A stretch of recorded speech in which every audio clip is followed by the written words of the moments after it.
Welcome to this explainer. Today, we're diving into the fascinating and, frankly, widely misunderstood reality of the Inuit people. We're letting the source material guide us completely on this one. If you think you already know the history of the Arctic's most resilient inhabitants, well, you might actually be pretty surprised by what the cultural and historical data reveals. We're going to strip away the folklore and just look directly at the facts. Let's get into it. Here's our roadmap for today. We're covering 1. Identity and nomenclature. 2. A history of survival. 3. Thriving in the Arctic. 4. Language and cultural roots. 5. Traditional beliefs and laws. And finally, 6. The modern Inuit. Okay, Section 1. Identity and nomenclature. So, first things first. The term Inuit literally just means the people. It refers specifically to a culturally and historically connected group of indigenous peoples who've traditionally lived across the Arctic and subarctic regions of North America and parts of Russia. Oh, and here's a super helpful grammar note straight from the source. The word Inuit is actually plural. If you're talking about a single person, the correct term is an Inuk. Now this chosen name, their autonym, stands in really stark contrast to the colonial label Eskimo. While it's still used in some places like Alaska to group people more broadly, it is a forced exonym. Basically, it's a name slapped on them by outsiders. Today, it's widely considered pejorative by Canadian and Greenlandic Inuit, who strongly prefer their ancient autonym, Inuit. It's an absolutely crucial distinction when we talk about identity and respect. Moving right along, Section 2, A History of Survival. Looking back, we see these massive historical leaps that totally define the Inuit story. Starting around 1000 CE, we have the emergence of the Thule people, the direct ancestors of the modern Inuit. They migrated across the Arctic, eventually displacing the earlier Dorsey culture, mostly thanks to game-changing tech like dog sleds. Then, fast forward to 1576 CE, and we hit the first well-documented European contact with explorer Martin Frobisher. That encounter actually ended with Frobisher capturing 3 Inuit and taking them back to England. And finally, we jump to a much more recent and frankly sobering event, the 1953 high Arctic relocations. You really have to put yourself in their shoes for a second. Imagine being relocated to totally barren lands just weeks before the complete darkness of the polar night sets in. During the Cold War, the Canadian government forcefully relocated several Inuit families way up to the high Arctic. The official story was about protecting Canadian sovereignty and assimilating the Inuit. But the harsh reality?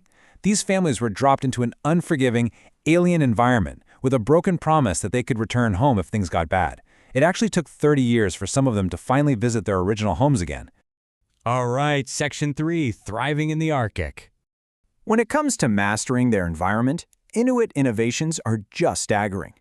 Take transport. They literally invented the kayak, or what we call the kayak. It was designed to be so incredibly buoyant that you could ride it even if it flipped completely upside down. For clothing, they came up with the amaki. It's this genius woman's parka with a built-in pouch to carry a baby and keep it safe from freezing winds. And their tools? Pure genius. The ilgok or snow goggles were carefully carved to prevent snow blindness. They were even cold-forging meteorite iron for tools centuries before Europeans ever showed up. No way, right? Just brilliant. And their biological adaptation is just as mind-blowing. You're probably wondering, how on earth does anyone survive in a place where you literally can't grow fruits or vegetables? Well, the Inuit thrived on a traditional diet that was about 75% fat. But here's the real kicker. They managed to extract vital vitamin C entirely without plants. By eating raw meats, specifically things like muktuk, which is whale skin, and seal liver, they totally avoided scurvy and maintained incredible health in a completely frozen landscape. It's practically a biological superpower. Which brings us to Section 4, Language and Cultural Roots. Let's talk about the ancient practice of kakini eat. This is a stunning tradition of facial tattooing that dates back, get this, nearly 4,000 years. And these weren't just decorative marks. They mapped out a woman's entire life, her achievements, her family lineage, and her specific role in the community. Now, this practice was strictly forbidden by Christian missionaries who arrived in the 19th and 20th centuries. But beautifully, it's experiencing a huge revitalization right now, with modern Inuit women actively reconnecting with their ancestral roots. Next up, Section 5, Traditional Beliefs and Laws. The traditional Inuit held an animist worldview. Basically, they believed that all things, especially animals, had souls. Since their entire survival depended on hunting, respecting those animal souls was absolutely crucial to avoid bad luck. They relied heavily on the Engekuk, or shamans, who stepped in as community healers and spiritual guides, rather than ruling as kings or chiefs. And their relationship with nature was deeply poetic. The aurora borealis, they often saw those lights as dancing ancestors. Though, funnily enough, children were warned that whistling at the lights might cause the spirits to come down and chop their heads off. I mean, that is definitely one way to keep kids in bed at night, right?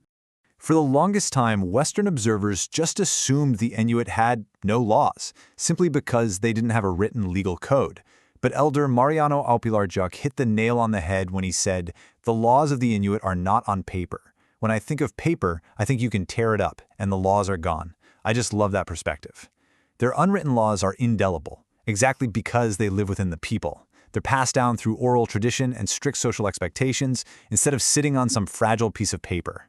This whole framework of traditional laws, known broadly as Inuit Kajimajatukanget, perfectly maps out their survival mechanics.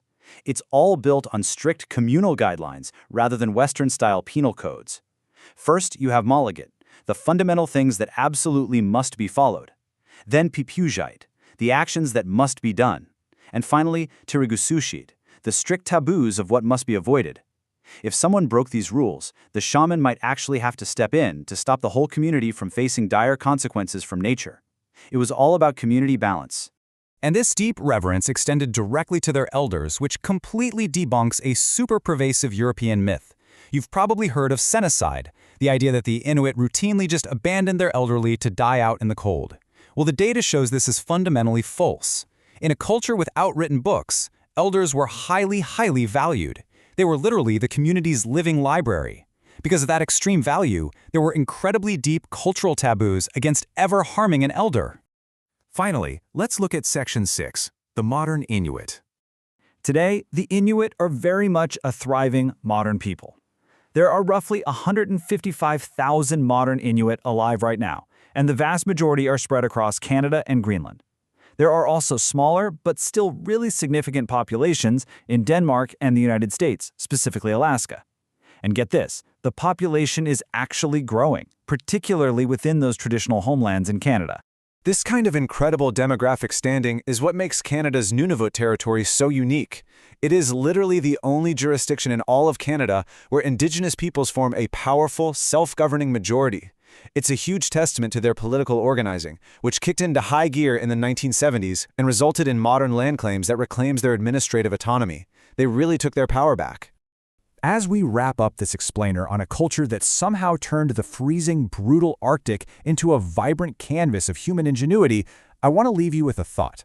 Looking at their deep respect for the environment, the reliance on oral wisdom, and their unwritten but unbreakable laws, what could our highly individualistic, disconnected modern society learn from the Inuits' unbreakable community bonds? It's definitely something to chew on. Thanks so much for exploring this fascinating topic with us.